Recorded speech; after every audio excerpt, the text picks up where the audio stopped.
What's going on, everyone? Phil with Filthy Cards here. I thought I'd do a little PC showcase just because there's not really anything that's coming out recently that I've bought or am opening, and I thought it would be a fun way to celebrate a rainbow that I recently completed.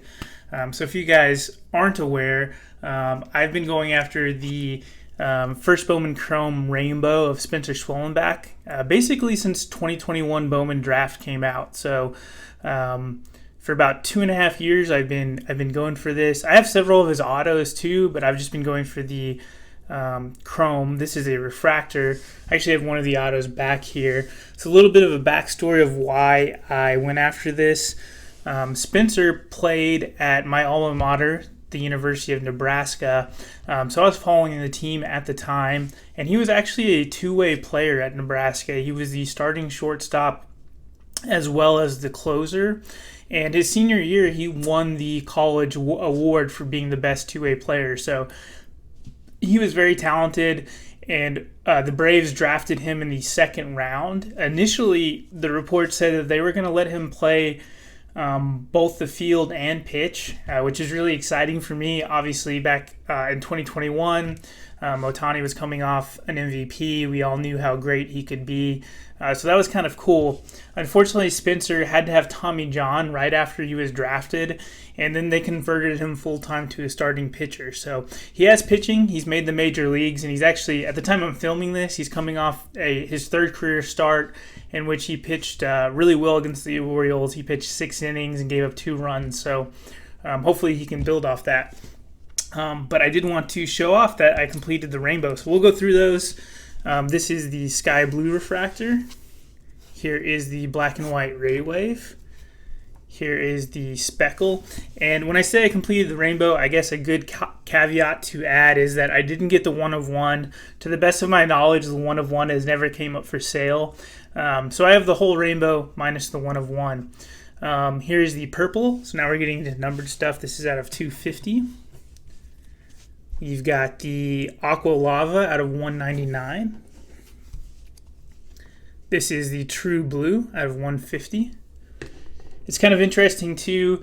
This set's, like I said, about 2.5 years old, and even since this set has came out, there's so many more parallels now. This is the only blue parallel in 2021 draft, but now you have like the blue way raves, the purple way raves. Just they've added so many different parallels now, even in just a couple years' time. Here is the green speckle. This is out of 99. And then they also had a base green out of 99, which is here. Next up, we've got the yellow lava. They did not have regular lava or regular yellows in 2021 drafts, just these lavas. And now we're getting down to some of the lowered numbers stuff. So this is the gold out of 50, classic gold. This is the orange out of 25.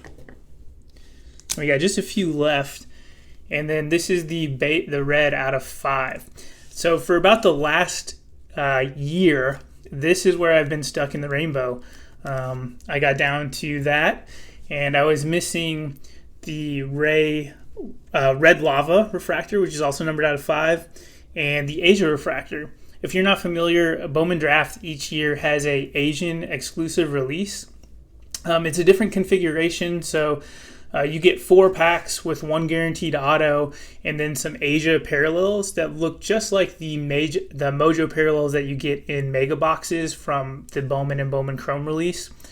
They do come from, or they are distributed mainly in Asia. So if you go online and try to buy these boxes, the vast majority of them are shipping from Japan or South Korea. The Asia refractors, they come, I think you get like 10 per box. I can't remember the exact amount. So they're not like super rare. And I had a save search for them since this product came out, as well as myself. I actually opened 2 or 3 of the 2021 draft Asia boxes. I actually was really lucky with them. I hit a Jordan Lawler refractor auto, who was one of the top picks in that year's draft. So I had good luck with those, but I never opened a Spencer Schwellenbach Asia refractor, and I never saw one come up on eBay.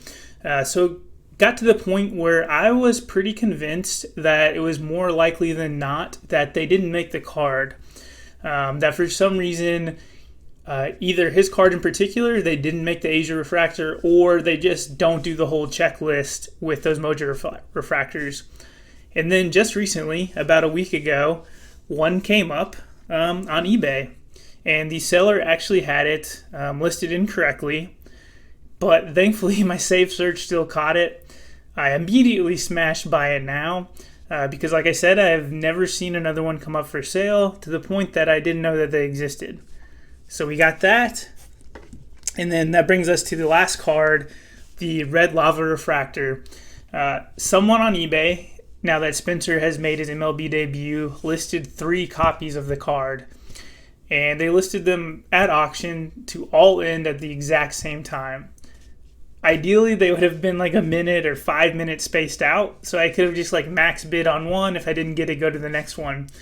But they all ended at the same time, and I knew that if 3 out of the 5 copies of this card went to collectors, the odds that I would ever be able to get one and finish this rainbow were slim to none.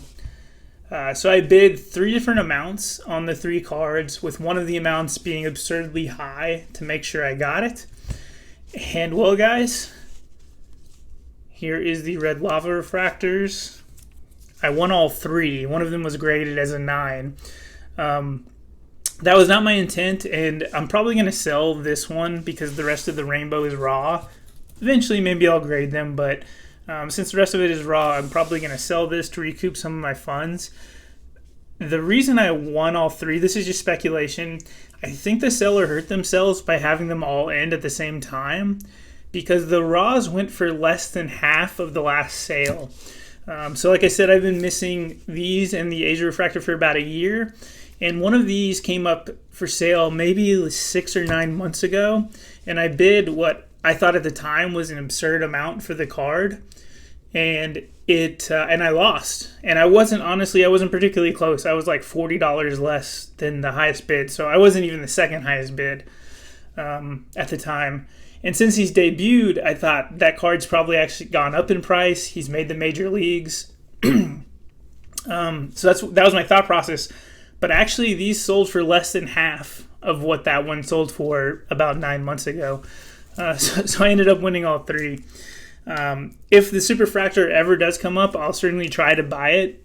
You know, I don't have infinite money, so I can't guarantee I'll be able to pick it up, but I would certainly try to.